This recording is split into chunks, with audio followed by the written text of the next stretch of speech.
नमस्कार, मैं प्रभात रंजन मिश्रा। आप देख रहे हैं नेशन लाइव। कल हमने आपको बताया था कि दिल्ली कैंटोनमेंट के अंदर आरडब्ल्यूए के इलेक्शन 10 साल बाद जो है वो समाप्त हुए हैं। विसल ब्लोअर ललित तिवारी ने इस चीज़ के बारे में आपको और हम तक जो सारी सूचनाएं हैं वो साझा की थी। अगर आपने वो वीडियो नहीं देखी है तो उस वीडियो को जाके देखें। कल ही चुनाव हुए और कल ही नतीजे आ भी गए और हमारे साथ जलती हुई मशाल टीम के लोग जो चुनाव में जीते हैं वो मौजूद हैं।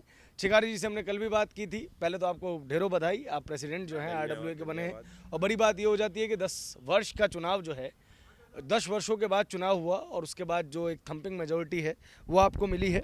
सारे कैंडिडेट्स आपके जीते या कुछ दूसरी पार्टी के भी हैं? नहीं, हमारे 10 के 10 कैंडिडेट विजयी हुए हैं। कितना मार्जिन रहा और लॉन्गेस्ट और शॉर्टेस्ट? लॉन्गेस्ट में 182 का था और कम से कम 70 वोटों से विजयी थी हमारी। जी।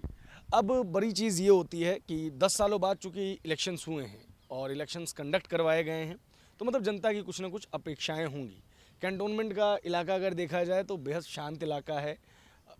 कुछ इस तरीके की घटनाओं सामने नहीं आती है, लेकिन फिर भी जो मुख्य मुद्दे जिन पे आपने चुनाव लड़ा था उनको लेकर आप लोगों की आगे की क्या रणनीति है?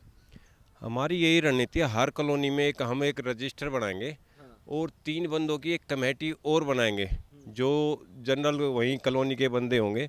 रजिस्टर उन्हीं में से किसी के पास रखेंगे। कोई भी जिसकी भी भाई कोई दिक्कत है वो कंप्लेंट आके उस रजिस्टर में आके कंप्लेंट रख देंगे। उसके ऊपर हम फिर जो भी कार्रवाई हो सकेगी रिक्वेस्ट करके जैसे भी होगा हम उस कार्रवाई कंप्लेंट को दूर करेंगे। आरडब्ल्यूए का एक बहुत बड़ा रोल हो जाता है दिल्ली जैसे बड़े शहरों के अंदर, क्योंकि लोग अपनी जीवन शैली में इतना व्यस्त हैं कि उनके पास विधायकों के पास जाने का, निगम पार्षद के पास जाने का, सांसद के पास जाने का समय नहीं है। वो चाहते हैं कि इस चीज़ का छुटकारा जो है उनकी आरडब्ल्यूए कराए।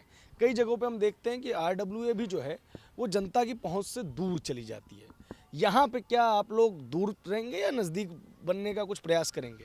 नहीं, हम यहाँ पहले भी दूर नहीं थे और हमारी विजय भी इसीलिए हुई।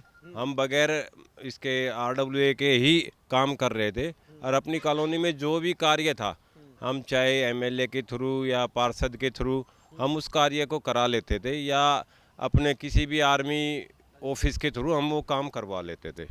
हरियाली के साथ एक बड़ी समस्या ये भी होती है कि यहाँ पे मच्छर भी ढेरों मात्रा में होते हैं।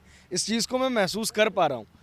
तो डेंगू का सीज़न चल रहा है, इस बार बड़ी अंत तक रहा है। इसको लेके फॉगिंग वगैरह यहाँ पे हुई है नहीं हुई है? फॉगिंग हुई है। फिर ये मच्छर मच्छर तो एक्चुअली ये खुला एरिया है, हरियाली ज़्यादा है, इस वजह से थोड़े मच्छर भी ज़्यादा हुए हैं। लेकिन फिर भी हम बीच बीच में अपने कैंटोनमेंट के जो भी है कार्य मतलब हमारे कंसल्ट इससे उनसे कंसल्ट करके बीच बीच में हम फॉगिंग वगैरह कराते रहते हैं। अच्छा, अब बड़ी चीज़ रहेगी कि काफ़ी दिनों बाद इलेक्शन हुए, काफ़ी दिनों बाद जो है नई बॉडी बनी है, तो कि जनता को पता है कि आप लोग क्या काम करने वाले हैं, और अगर पता है तो उनकी अपेक्षाएं आपसे क्या है? देखो, सबसे बड़ी प्रॉब्लम हमारे जितने भी सिविलियन क्वार्टर हैं उनमें सबसे बड़ी प्रॉब्लम है हमारी मेंटेनेंस की। पिछले मंथ 1 सितंबर को हमारी एडॉक कमेटी के यहाँ के अपने जीओसी के साथ पूरे अफसर्स के पूरी आरडब्ल्यू के साथ मीटिंग हुई थी। तो हमारे मेन मुद्दे थे वो हमने रख दिए थे और एक उसमें जो सबसे बड़ा मुद्दा हमारा यूरी इंक्लेव का था, जो कि 180 क्वार्टर हैं जो टाइप 1 है, उनके अंदर 3 क्वार्टरों के 4 क्वार्टरों के बीच टॉयलेट बाथरूम अटैच है, यानी 4 फैमिली के अंदर। तो हमने सजेशन दिया उनको कि भाई आप इनको या तो टाइप 2 करिए और इसमें पैसा लगाने का कोई फ़ायदा नहीं। उनका ऑलरेडी स्पेशल रिपेयर कमांड से अप्रूवल होके आ गया था, लेकिन जीओसी ने फटाफट इनिशिएट लिया इस बात पे और वो बोर्ड जी सेंटर ने अप्रूव करके उस पर कार्रवाई तुरंत हो चुकी है। एक चीज़ मैं देख रहा हूँ यहाँ पे जितेंद्र जी, आप सेक्रेटरी पद से पहली बात तो जीते हैं, इस चीज़ के लिए आपको बधाई। जब यहाँ पे मैं आया हूँ तो मैंने देखा है कि जो बिल्डिंग्स वगैरह हैं वो 2 प्रकार की हैं। एक तो नई नवेली और दूसरा पुरानी, काफ़ी समय वाली पुरानी। तो ये जो इस यूरिन क्लिफ की बिल्डिंग्स वगैरह हैं वो कितने साल पहले बनी थी और इनकी रिपेयरिंग वगैरह का क्या स्टेटस है? देखिए, यहाँ सिविलियंस और आर्मी दोनों क्वार्टर्स है। जो नई बिल्डिंग दिख रही है वो मैप की बिल्डिंग है, जो मैप की बिल्डिंग बनी हुई है, ठीक है ना। तो यहाँ सिविलियंस और जो आप काबुल लाइन में देख रहे थे वहाँ मैप के क्वार्टर हैं। जो आप बड़ी बिल्डिंगों की बात कर रहे हैं तो मैप का क्वार्टर और सिविलियंस क्वार्टर दोनों मिक्सअप है, तो वहाँ आपको दिख रहा होगा। सिविलियंस का क्वार्टर क्या है, जो 20 साल पहले या 30 साल पहले या 40 साल पहले बने हों वो एज इट इज़ है। सिविलियंस का कोई दूसरा क्वार्टर नहीं बनाया गया और न ही अभी कोई नया क्वार्टर चार्ज में दिया गया कि सिविलियंस के लिए एडिशनल। टाइप 2 का बहुत बड़ा प्रॉब्लम है, जैसे सुभाष जी ने अभी बोला कि क्वार्टर वैकेट्स हैं, तो गवर्नमेंट को बहुत बड़ा रेवेन्यू लॉस हो रहा है। और उसको कंबाइंड करके मर्ज करके अगर टाइप 2 का क्वार्टर बना दिया जाए तो प्रॉब्लम भी रिजॉल्व हो जाएगा। कंबाइंड लैट्रिन बाथरूम के जगह पे एक ही लैट्रिन एक आदमी के लिए बाथरूम दे दिया जाए। मोदी जी का मिशन है और देश में, हाँ, दिल्ली कैंट में ये नहीं है। और झुग्गियों में, बस्तियों में, सभी जगह पे है और यहाँ पे गवर्नमेंट एम्प्लॉई रह रहे हैं और उनके लिए ही ये प्रोवाइड नहीं है, तो दिस इज़ नॉट फेयर।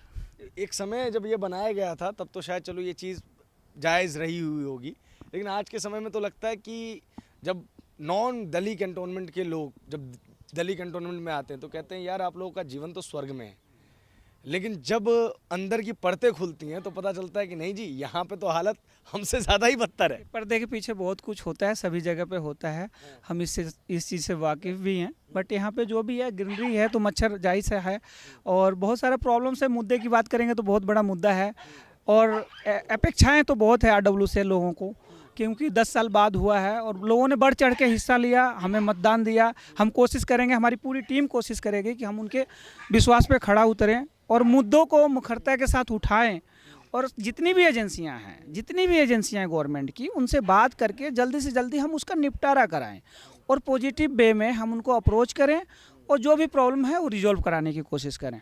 नए नए लोग हैं, आप सबसे नए दिख रहे हैं मेरे को। अनुभव है आपको इस काम को करने का?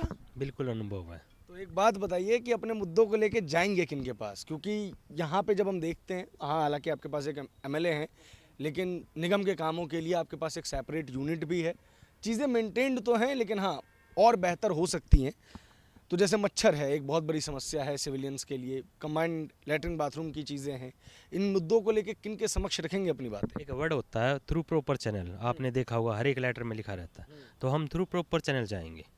AGG, CW cheap and above, जिस भी लेवल पे जहाँ पे भी कोई भी दिक्कत आएगी हम उस लेवल से ऊपर जाएंगे। अगर वो लोअर लेवल पे रिजोल्व हो जाती है प्रॉब्लम तो वेल एंड गुड है, अदरवाइज उससे ऊपर एक स्टेप अप हमारा ये वो है। युवा खून कहीं ना कहीं थोड़ा बहुत डिक्टेटर होता है और यहाँ का जो इतिहास रहा है वो ये रहा है कि 10 साल से तो लगभग डिक्टेटरशिप चली रही थी। तो आप लोग अब सत्ता में आए हैं तो इसी को रिपीट करेंगे, इतिहास दोहराएंगे या कुछ नई इबारत लिखेंगे? कुछ ना कुछ इनोवेट ज़रूर करेंगे हम, चाहे वो स्पोर्ट्स से रिलेटेड हो, कल्चरल से रिलेटेड हो, मेंटेनेंस से रिलेटेड हो या किसी भी फील्ड में। Welfare means welfare, totally welfare करेंगे। ये नहीं कि किसी को एक को सपोर्ट कर रहे हैं दूसरे को सपोर्ट नहीं कर रहे हैं। हमारे लिए सभी एक हैं और हम सभी का अपने पूरे ध्यान में रखते हुए सभी के साथ वेल एंड गुड करेंगे, वेलफेयर करेंगे। यहाँ पे मैं थोड़ा आपसे बात करना चाहूँगा, आप भी शायद मेंबर हैं इस कमेटी के। पहले तो आपको भी जीत की बधाई। कई तरीक़ों की चीज़ों के बीच में जो है डीसीबी जो है वो उलझा हुआ है। मल्टीपल गवर्नमेंट यहाँ पे भी फॉर्म्ड है। इस बीच में फेडरलिज्म यानी कि जो संघवाद है उसको बचाए रखना बहुत इंपॉर्टेंट हो जाता है और आरडब्ल्यूए की भी इसके अंदर भूमिका रहती है। क्या मुख्य मुद्दे आपको लगते हैं जिसको तुरंत ही जो है वो सॉल्व करना आपको लगता है बेहद ज़रूरी है?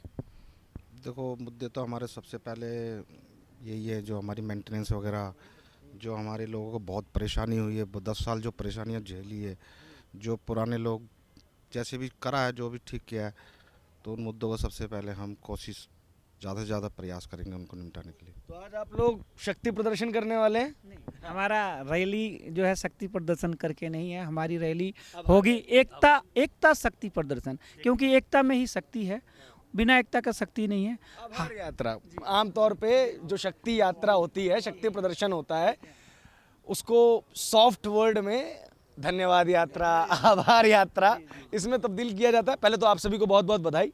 आप लोगों ने चुनाव करवाए, ये सबसे ज़्यादा ज़रूरी था। हार और जीत तो लगी रहती है, जीत की भी बधाई। और अब उम्मीद करते हैं कि जब हम आगे आपसे मिलें तो कुछ इनोवेटिव हो रहा हो तब मिले, ना कि क्रिटिसाइज़ करने के लिए मिले। कैमरे के पीछे रोहित, मेरा नाम है प्रभात, आप देख रहे हैं नेशन लाइव।